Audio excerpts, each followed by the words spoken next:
We remain steadfast in our commitment in delivering local news that matters, stories that inspire, enriching the lives of Filipinos in Central and Eastern Visayas, in the Philippines and across the globe. This is your GMA Regional TV, kapuso ng bawat Pilipino.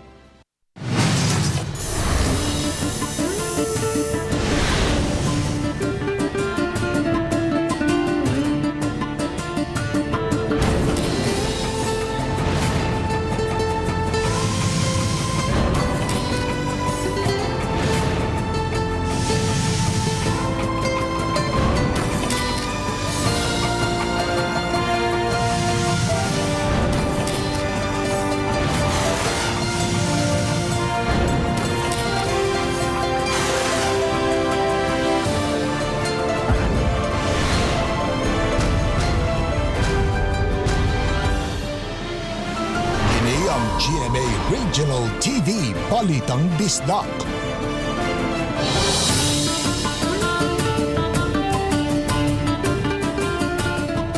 Mayong hapon, kining inyong GMA Regional TV, Balitang Bisdak, ang bugtong kasaligan, kasandigan o karangpan sa mga Bisaya. Ako si Bobby Nalsar. Nga maghatod sa labing dako mga nagunang balita nga mahinungdanon sa Central ug Eastern Visayas. Ako si Alan Domingo. Ako si Cecil Kibod Castro, live sa GMA Complex sa Dakbayan sa Subo. Dulaan sa Nuevebil na ka mga senior citizens sa Mandaue City ang nagpalista nining nagpadayon karon nga enumeration o registration sa pagpamakuna patok sa COVID-19. Nakuha nila ang maong data pinaagi sa house-to-house interview. Apan, aduna gihapoy mga senior citizens nga nagpanagana sa pagpabakuna. Ang report ni Nico Sereno. Sa datos gikan sa Mandaue City Vaccine Board, 36% na sa ilang mga senior citizens ang nakaparehistro alang sa COVID vaccination. Mga 8,700 sa mga senior citizens gikan sa kapin 24,000 nga rehistrado sa datos sa Dakbayan. Hinuon, gipasabot ni City Vaccine Board Chairman Captain Ernie Manatad, mga 36,000 ka mga doses ang gilauman sa syudad gikan sa DOH. As soon as possible time, actually, dugay naman nag-set og deadline ang DOH actually, no? But because of the kanang ka-delayed sa ilang DICT system, mo nang mga LGU pod nag-iyahay na lang sa og pangitag way nga maka-start gabi sa among enumeration on the ground. House to house ang pagsubay sa mga personnel sa City Hall ug barangay aron makahipos og datos kabahin sa vaccination. Kuhaon ang record sa senior citizens, ingon man ang mga milangkob sa 18 to 59 years old nga hayan malakipsab sa pangayoon unya sa DOH gikan sa syudad. Giangko ni Manatad, may mga nagpanagana kabahin sa vaccination. Ang challenge is ang kanag yung manago, mamalibad, masoko, mangaway, kanang inanag yun, kinahanglang pasensya, kinahanglang yung kanang ganing pasabton that this is only for master listing purposes so that they will be allocated with vaccines, no? And then by the time nga mabot ang vaccines, if they decide not to accept it or not to receive it, then it's up to them. Sa pagkakaroon, may muabot pa sa 1,500 ka mga health workers sa Mandaue nga nagpaabot nga mabakunahan. Kung makadawat na og stocks sa bakuna ang syudad, ang mga frontliners ang unahon sa pag-inoculate. Sa dili pa ipadayon ang vaccination sa mga vulnerable sector sama sa mga senior citizens. Uban ni Godfrey Relien, Nico Sereno, Balitang Bisdak.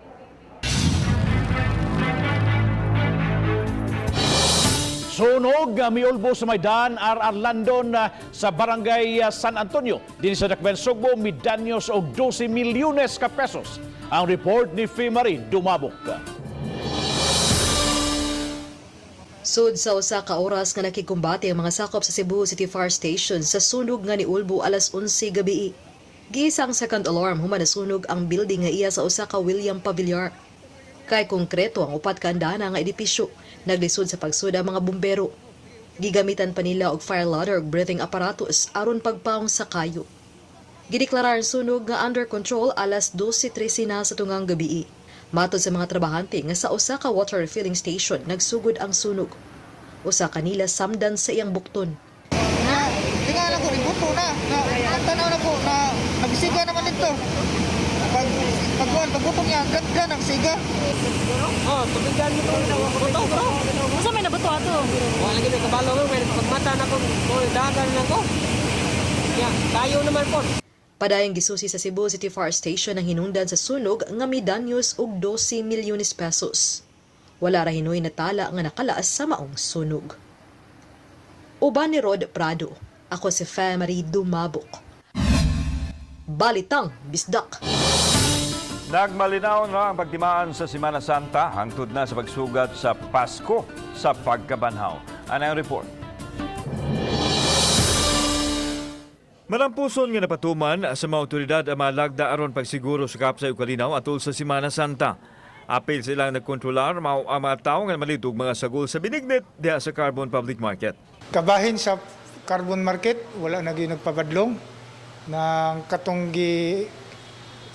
expect na to nga mudagsa ang mga tao is wala ra kay nindot ang ato ang security preparation. Samtang ubay-ubay usab ang mga nadakpan nga nagtigbakay sa maglahing dapit sa syudad atol sa Semana Santa. Mukabat sa 19 ang nasikop sa tigbakay ug aduna usay nangadakpan sa ubang matang sa sugal. Gidagda silang paskaan og kaso karong adlaw. Mostly, we have 19 operations conducting on illegal cockfighting. Others were mga minors na lang ng mga violations. Kinatibukan lang ang ato ang security coverage sa Semana Santa magmalinawon hapsay. Padayong alerto ang kapulisan sa syudad subay sa pagsugod na sa mga kalihukan sa pagtimaan sa ika-500 ka tuig sa paghangop sa Christianity nga gibuksan kagahapong adlaw. Kauban si Cleofer Lumayag, ako si Alan Domingo. Balitang Bisdak. Lapu-Lapu City nagsugod na sa online registration alang sa vaccination sa mga senior citizens. Si Luan Mirundina sa report.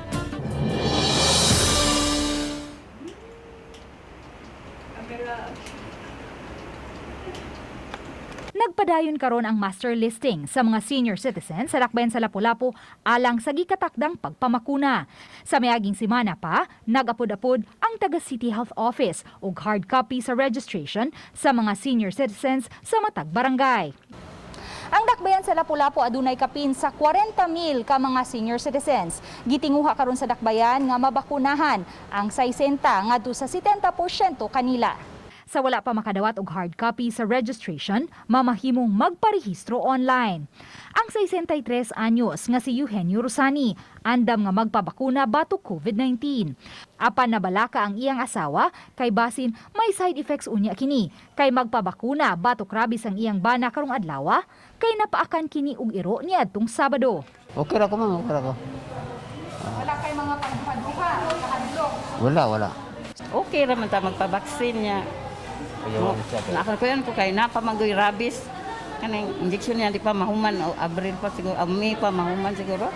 Ang taga City Health Office mitataw hinuon nga i-screen man ang matag senior citizen aron masuta kung may gihambin ba sila nga laing sakit ug matimbang-timbang kung angayan ba silang bakunahan. Samtang gipahibaw ni Dr. Agnes Cecil Realiza, City Health Officer, nga gikonsiderar nila karon ang duha ka mga venue alang sa vaccination. Ang ARC Hospital ug ang usa ka tunghaan haduol sa Lapu-Lapu City Hospital.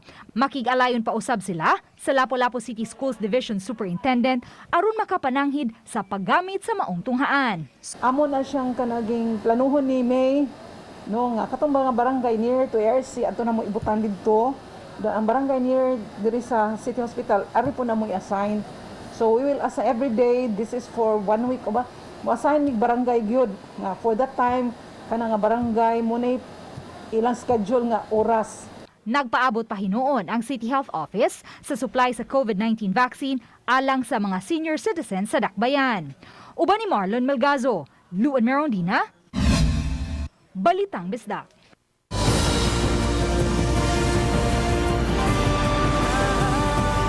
Kini ang GMA Regional TV Balitang Bisdak. 6 anyos nga bata patay human malungos sa samtang nangaligo sa suba sa barangay Ibabaw, Cordoba. kapulisan misusi kung aduna bay foul play ang maong hitabo. Siluan Mirundina adunay live report. May Bab, ang maguwang na sa bata ang mikuha sa patayng lawas ni ini didto sa Suba ug giswayan pa nila kini og revive apan nakabsan gayod sa kinabuhi. Pasado alas 9 ganihang buntag, gida sa maguwang ang patayng lawas sa iyang 6 anyos nga manghod sa health center sa Barangay Ibabaw. Ang 6 anyos nga si John Nino Ando gikatahong naligo sa Suba sa Purok Makugihon, Barangay Tumoy, Cordova alas 8 ganihang buntag.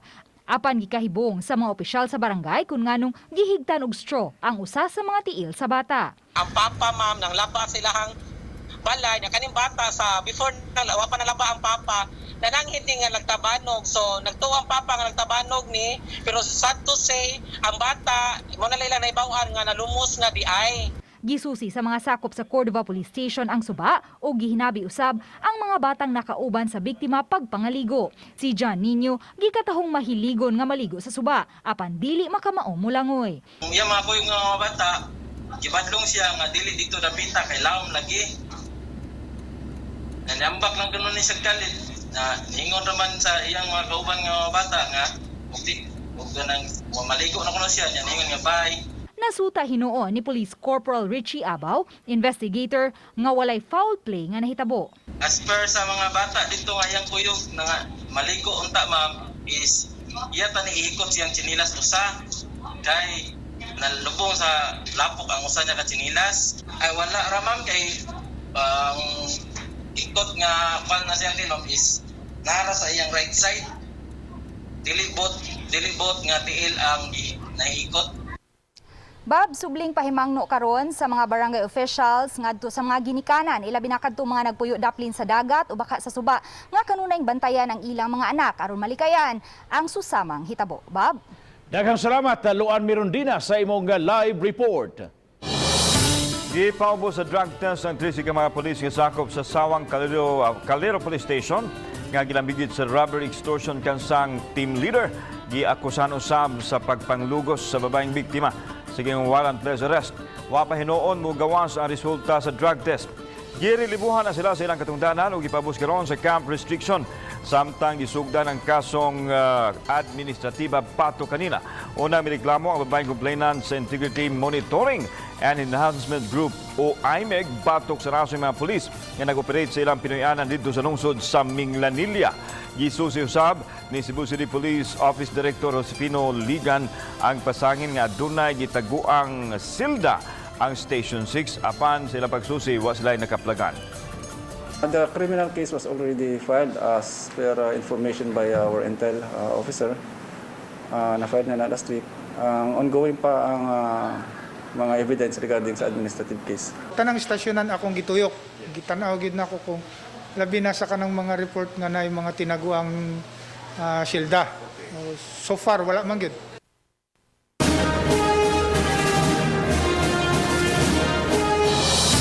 Dungan nga gibuksan sa nakalain-laing parokya sa Archdiocese of Cebu ang 500th Year of Christianity Celebration. Ang report ni Femari Dumabo.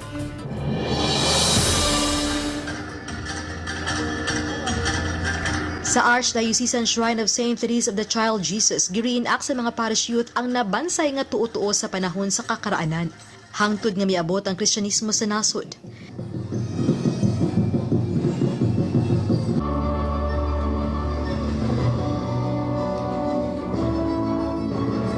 Gibuksan dayon ni Amabel Magnolia Abelia, presidente sa Parish Pastoral Council, ang tabil sa Jubilee Cross. Human niini, gipanalanginan ni Father Joseph Larida. Si Father Everett Gladniere na ang nibasa sa dekri nga gipagawas ni Arsobispo sa Subo Jose Palma nga naglusad sa Jubilee activity sa Special Year of Grace, subay sa kasaulugan sa ika-500 katuig nga Kristyanismo sa nasod. Nagsugod kini gahapong adlaw Abril 4 hangtod na sa Abril 22 sa sunod tuig. Sa Cebu Metropolitan Cathedral, gibuksan usab ang Holy Door, isip usa ka kalihukan sa ika-500 katuig nga pagkahimugso sa Kristyanismo. Gipasabot ni Monsignor Renato Beltran Jr., Archdiocesan Chancellor, nga may indulhensya ang mata Kristyanos nga mahinulsulon ug may nampuong nga bisita sa Holy Door. Availing of the usual conditions, namely sacramental confession Eucharistic communion and praying for the petitions of our Holy Father. Sa Holy Door na miagi sila si Arsobispo si Palma uban sa mga paring ni kon-celebrate sa misa. Sa Holy Door usab gipaagi ang mga tawo nga nitambong. Sa iyang wali, gimugatan ni Palma nga taliwala sa pandemya. Ang gugma sa Dios mas nakapalig-on sa pagtuo. Ug angay kining ipadayag sa pagtabang sa mga nanginahanglan, pagpasaylog ang paghigugma. 500 years ago, Christianity was planted in our island. Christ was present then, and He continues to be present. Sa opisyal nga pagbukas sa Holy Door dinhi sa Cebu Metropolitan Cathedral, dungan usab nini ang pagbukas sa lain pang 12 ka mga simbahan sa Metro Cebu ug sa probinsya sa Sugbo nga nahisakop sa Cebu Archdiocese. Lakip sila sa 537 ka mga simbahan lukop nasod nga ginganlan ni Pope Francis nga Jubilee Churches. Ang mga makaduaw ug makahalad og pag-ampo sa intensyon sa Santo Papa sa laing 12 ka mga Pilgrim Jubilee Churches sa Sugbo ang makadawat usab og indulhensya. Human sa misa, gibuksan usab o gibindisyonan ang Jubilee Cross sa Cathedral. On this great Jubilee, we also launched the Binunyagan Ako campaign. Reminds us as individuals who are gifted to give in many ways, especially in the continuance of our mission. What we have done is done all over the country. Nga naman, that coordinated celebration is a sign for unity. Uban ni Cleofer Lumayag, ako si Marie Dumabok. Balitang Bisdak. Saman! Pukawon or pakatulgon? Pukawon. Ano man? Pukawon na itong dugang natug. Pukawon, ma'am. Basi na kuyapan. Pakatulgon naman para makapahuway. Pakatulgon. Ano man? Aw nindot kay makapahulay man. Saman!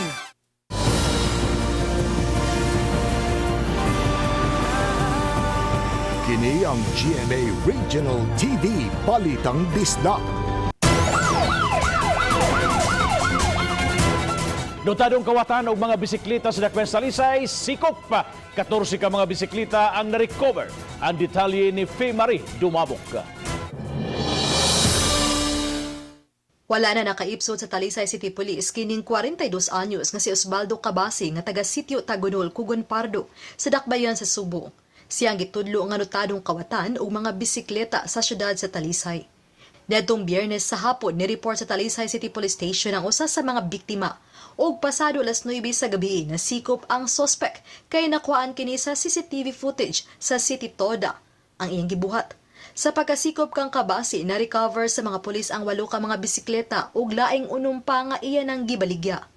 Gawas kang Cabasi, gitun-an sa mga otoridad nga lakip sa pasakaan ug kaso maong mga nipalit sa kinawat nga mga bisikleta. Nadakpan usab ang giila nga drogista sa barangay Tabunok, Dakbayan sa Talisay nga si Raymond Labra, 27 anyos. Nakuhaan siya og mukapin sa 70,000 pesos nga balor sa ginadili nga drogas. Bisan pa sa mga nadakpan, gilagway sa kapulisan sa Talisay nga sa kinatibuk-an nagmalinaw ng paghandom sa Semana Santa. Sugod Huwebes hangtod kagahapon, gipakatap ang puwersa sa mga pulis sakop sa City Toda, CDRMO ug force multipliers sa mga simbahan ug sa dagsaan sa mga tao sama sa merkado, mall ug sa kabaybayunan. Aduna sa gipakatap sa mga sudlong bahin sa dakbayan sa Talisay. Ako si Marie Dumabok. Balitang Bisdak. Mga kalihukan sa Semana Santa, mas minus ang mga parokya nga mitambong. Mga tao pa dahil misunod sa health protocol. Si Chelo Valiana sa report. Sagad untang dasukan sa mga tao ang Huwebes Santo alang sa tradisyonal nga bisita iglesia. Apan karong tuiga, giprosesyon ang hostia sa sud ug palibot sa simbahan sa St. Therese. Gipabilin kini sa simbahan sulod sa 30 minutos aron paghatag og panahon sa mga tao nga mamalandong sa pipila ka minutos. Wala na itugot ang pagpahigayon sa mga bisita iglesia karong tuiga tungod sa pandemya. Samtang pagka Biyernes Santo, wa na usab itugot ang paghawak sa krus ug sa imahen sa namatay nga si Jesus. Gipasabot hinuon ni Father Joseph Larida, team of pastors sa Archdiocesan Shrine of St. Therese of the Child Jesus, nga tugutan ang mga tawo nga makahatag sa ilang pagyukbo sa pagtahod sa krus subay sa health protocol nga gipatuman sa Interagency Task Force kun IATF. Samtang pagkasabado Santo, gipahigayon ang pagbendisyon sa bagong kayo ug tubig. Kabahin kini sa Easter Vigil Mass, din gipawong ang mga suga samtang ang nagdanag sa kangitngit maulang ang iwag sa kahayag gikan sa mga kandila nga mo'y gigamit sa pagbag-o sa buntag. Gisunod usab ang pagbendisyon sa tubig sa mga mitambong sa Easter Vigil Mass, isip renewal sa baptism promises. Sa Easter Mass sa Cebu Metropolitan Cathedral nga gisaulog ni Arsobispo Jose Palma, uban sa pipila ka kaparian sa Sugbo, mipalanog sa kalipay sa pagkabanhaw ni Jesus. Giangko ni Palma nga nagpabilin ang kahadlok sa mga tao tungod sa COVID-19 kay bisan aduna nay mga bakuna apan adunay mga bagong variant sa virus. Apan taliwa ni ining tanan, miawhag si Palma sa tanan nga angayang musalig gihapon sa nabanhawng Kristo. More than fear, we should have faith. Unta, dunay atong pagsalig. Dunay atong pagsalig kay Kristo. Uban ni Clans Gabutin, Chelo Valiena, Balitang Bisdak.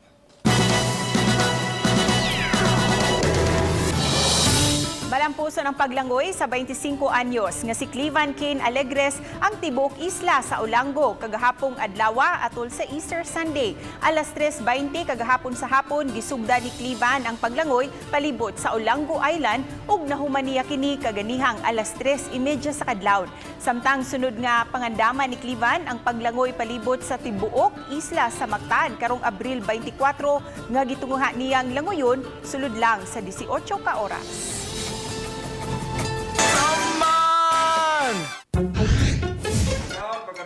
Pukaon. Aron pagkatulgon. Dapat walay sayangan nga oras. Time is gold. Pakatulgon. Walay sayangan nga oras para itulog. Pukaon ay. Nindot man yung pukaon. Gikan sa katog, lagsik naman na. Pukawon, pakatulgon. Sa ako lang opinion, pukawon jud kay murag dali ka makamata kung pukawon ka mo.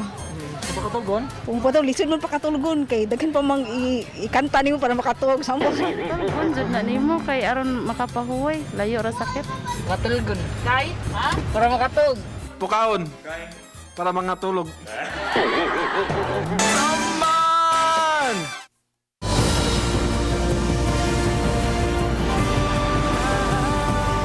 Kini ang GMA Regional TV Balitang Bisdak.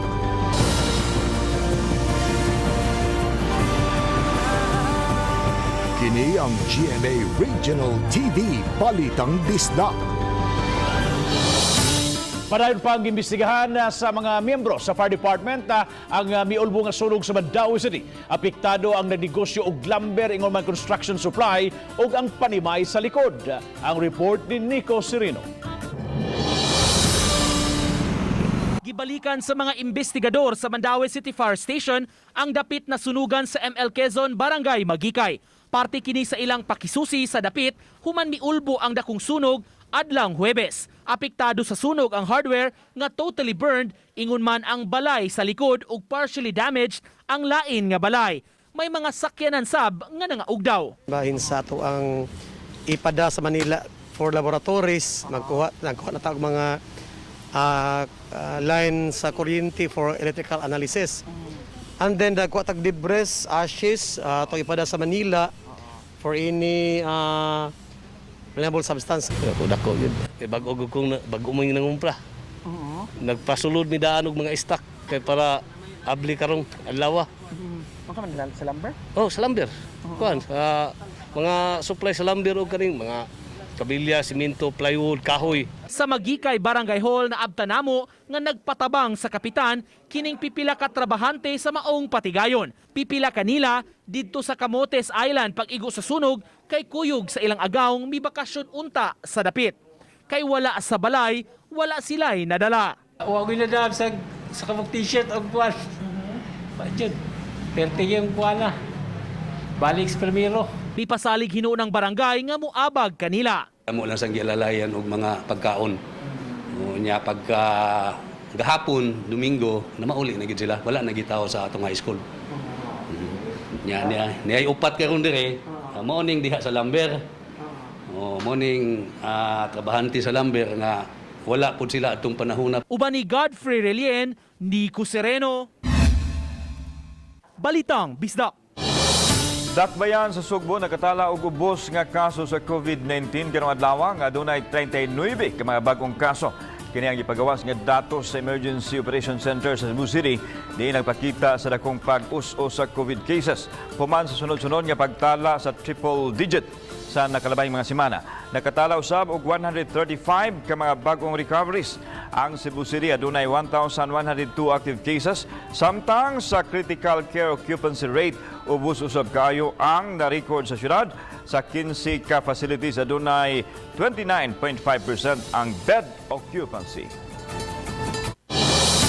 Lapu-Lapu City Mayor Junard Ahongchan misusi sa kondotel sa Barangay Mactan diin di katahong nalumos ang 4 anyos nga si Iza Lexin lumungsod ni atong Marso 23. Ang 4 anyos nga bata naligo sa pool uban ang iyang inahan ug mga ninang ni atong higayuna. Sa pagsusi sa mayor sa miaging semana, nasuta nga may angayang usbon ang management sa disenyo sa swimming pool aron kalikayan nga mahitabo ang susamang disgrasya.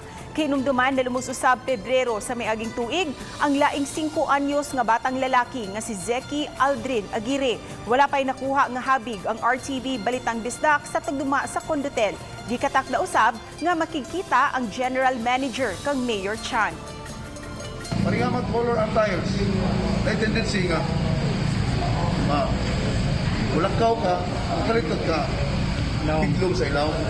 Even though na ang iyong height siguro wala po ka sa pool because tungkol kina-outbalance ka, na tendency nga makahanggap ka, masuyop ka sa tubig.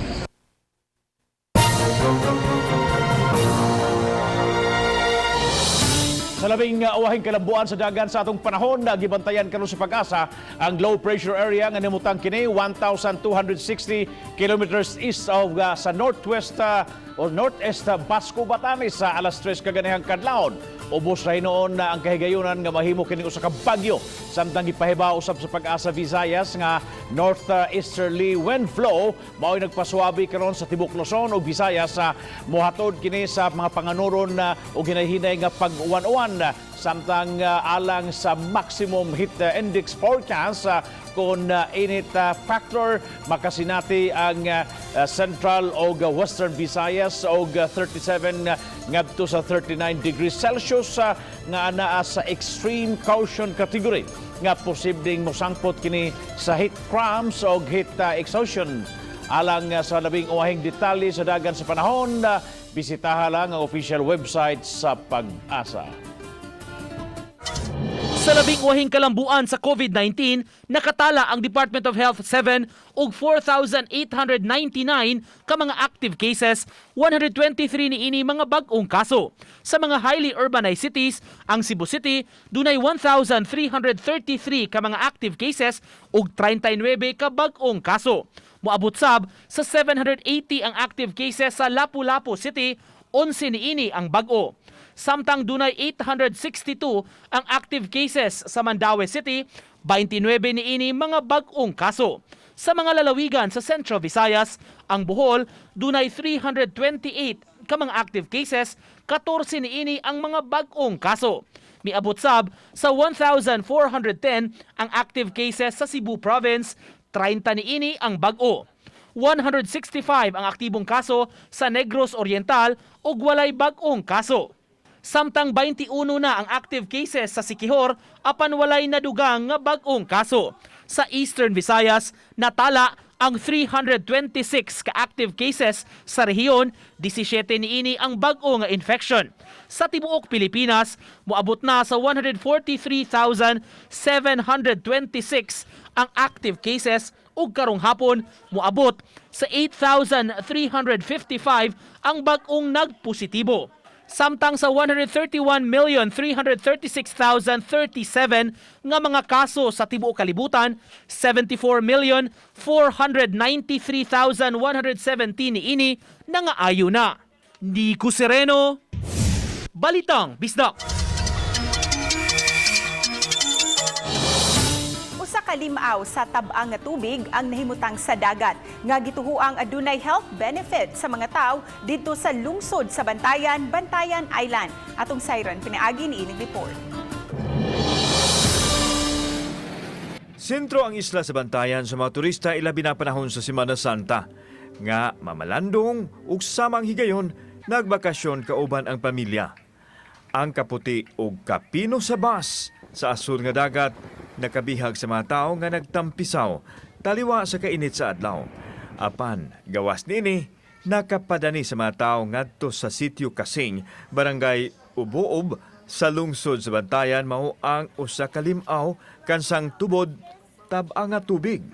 Napurmang heart ang lungag o limaw maong ginganlan og sitio Kasing. Kun mohunas maklaro ang limaw, apan kun mutaob masakop na usab sa dagat. Nagtuo sila nga adunay health benefits ang magkuha gikan nini. Dagon sa mga diha. Ang ligo na para pawagtang sa mga sakit. Unsa man din naa diha? Sa na din sud. Tubig. Unsay kanang kuan daw ani murag benefits nga makuan? Ambot ko murag sa akong ibaw kay tambal man daw. Ko sigurado. So mo nang naamo diri.